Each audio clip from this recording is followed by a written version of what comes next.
अस्सलाम वालेकुम। कैसे आप सब? उम्मीद करता हूँ सब ठीक होंगे। अक्सर माँ ये कंप्लेन करती हैं कि हमारे जो छोटे बच्चे हैं, स्पेशली जिनकी उम्र 3 से 12 साल के दरमियान में है, वो शाम को या स्पेशली रात को नींद से जागते हैं और फिर रोते हैं और ये कंप्लेन करते हैं कि हमारी बाज़ों के अंदर बहुत दर्द है, हमारी टांगों के अंदर बहुत दर्द है, स्पेशली घुटने के पीछे वाले हिस्से में बहुत ज़्यादा दर्द हो रहा है, या पाँव के अंदर कंप्लेन करते हैं कि हमें शदीद दर्द हो रहा है। और फिर हम कोई उसके ऊपर मसाज करते हैं, ऑयल लगाते हैं, मसाज मालिश वगैरह करते हैं, या फिर हॉट फॉर्मेंटेशन करते हैं, टकोर करते हैं गर्म, तो उसके बाद जो है वो ठीक हो जाता है और अगले दिन वो रूटीन के मुताबिक काम करना शुरू कर देता है, उसे कोई दर्द फील नहीं होता। तो ये जो पेन होती है इनको ग्रोइंग पेन कहते हैं।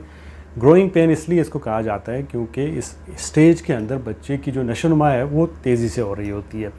अब अगर हम इसकी वजूहात की बात करें तो आज तक इसकी कोई भी ठोस वजह नहीं मिल सकी है, बट कुछ स्टडीज़ की गई हैं जिनमें देखा गया है कि ऐसे बच्चे जो दिन को बहुत ज़्यादा फिज़िकल एक्टिविटी जिनकी बहुत ज़्यादा होती है, खेल कूद करते हैं, मदरसा बहुत दूर है, स्कूल में जाते हैं, उन बच्चों के अंदर ये पेन देखने को ज़्यादा मिलती है।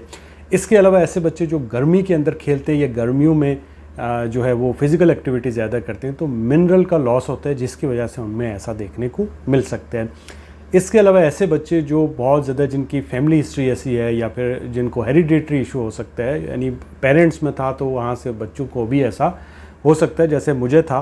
और लेकिन हमारे दौर में हम चूँकि कंप्लेन कर नहीं सकते थे, अगर हम रात को ऐसी कोई बात करते थे, चूँकि मैं क्रिकेट बहुत ज़्यादा खेलता था तो फिर हमें मार पड़ती थी कि डर होता था, तो हम बता नहीं सकते, तो हेरिडेटरी इशू भी हो सकता है। इसके अलावा कुछ मेडिकल इश्यूज़ भी हो सकते हैं, जैसे बच्चे में विटामिन डी की कमी हो सकती है, स्पेशली पाकिस्तान के अंदर, चूँकि आपको पता है वहाँ पे डाइट कैसी है, तो उसकी वजह से विटामिन डी की कमी हो सकती है, कैल्शियम की कमी हो सकती है, विटामिन B12 की कमी हो सकती है, सो उसे भी देखा जा सकता है।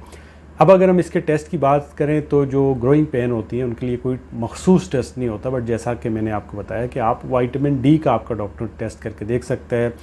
खून की कमी है उसके लिए, हेमोग्लोबिन की कमी है उसके लिए CBC नाम का एक टेस्ट वो करके देख सकता है, या फिर अगर उसे शक गुजरता है कि बच्चे में विटामिन B12 की कमी होगी तो उसका टेस्ट भी वो करके देख सकता है। अब अगर हम इसके ट्रीटमेंट की बात करें तो देखिए, सबसे पहली ज़रूरी जो चीज़ है वो बच्चे की डाइट है। पाकिस्तान में चूँकि खाना ऐसा है कि बच्चा जब 1-2 साल का होता है तो उसको रोटी दी जाती है और फिर रोटी 3 टाइम उसको शुरू की जाती है, बाकी चीज़ें सारी लेस कर दी जाती हैं, और या फिर कोई डब्बे का जूस बना के उसको दिया जाता है, जिसका उसको फ़ायदे की बजाय उल्टा नुकसान होता है क्योंकि उसमें फास्फोरिक एसिड होता है।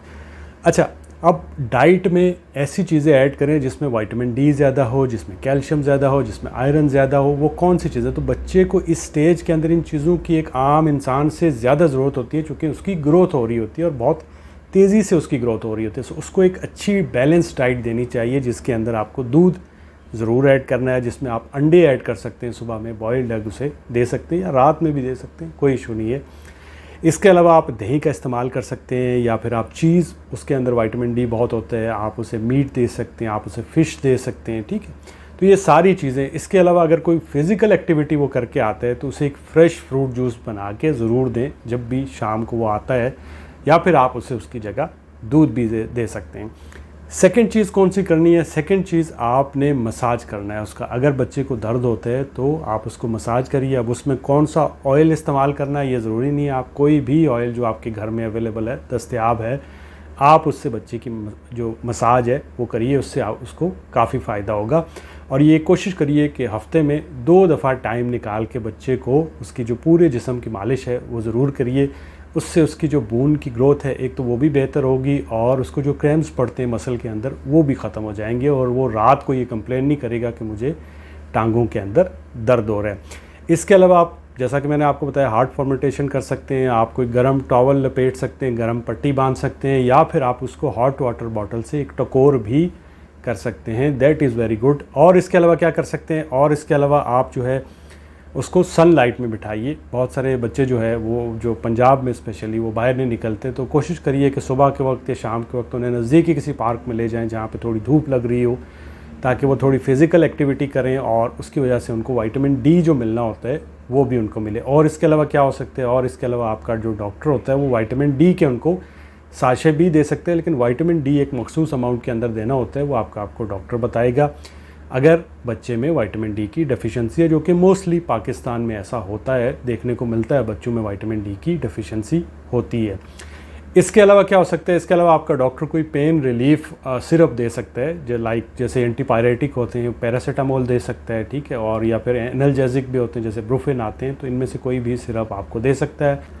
अब ये जो दर्द हैं ये बाज़ औक़ात किसी बड़ी बीमारी की अलामत भी हो सकती हैं। वो कौन सी वजूहत हो सकती हैं, जैसे अगर आपके बच्चे को दर्द होता है और ये दर्द रात के बजाय दिन को भी हो रहा है, हर वक्त हो रहा है, और जिस एरिया के अंदर बच्चे को दर्द है, टांग पे आप देखते हैं कि वहाँ पे कोई स्वेलिंग हुई है, कोई रैशेस पड़े हुए हैं, बच्चे को साथ में फ़ीवर रहने लगा है, या फिर बच्चे की भूख ख़त्म हो गई है, उसका वज़न कम होना शुरू हो गया है और बच्चे की ग्रोथ नहीं हो रही है, तो फौरी तौर पे अपने नज़दीकी बच्चों के डॉक्टर से कंसल्ट करिए। और अगर आपका पीडियाट्रिशियन ये कहता है कि these are the growing pains, तो फिर आपको डरने की ज़रूरत नहीं है। जस्ट उसकी डाइट अच्छी रखें, ये आपके प्रॉब्लम्स ठीक हो जाएंगे। दुआओं में याद रखिएगा। अल्लाह हाफ़िज़।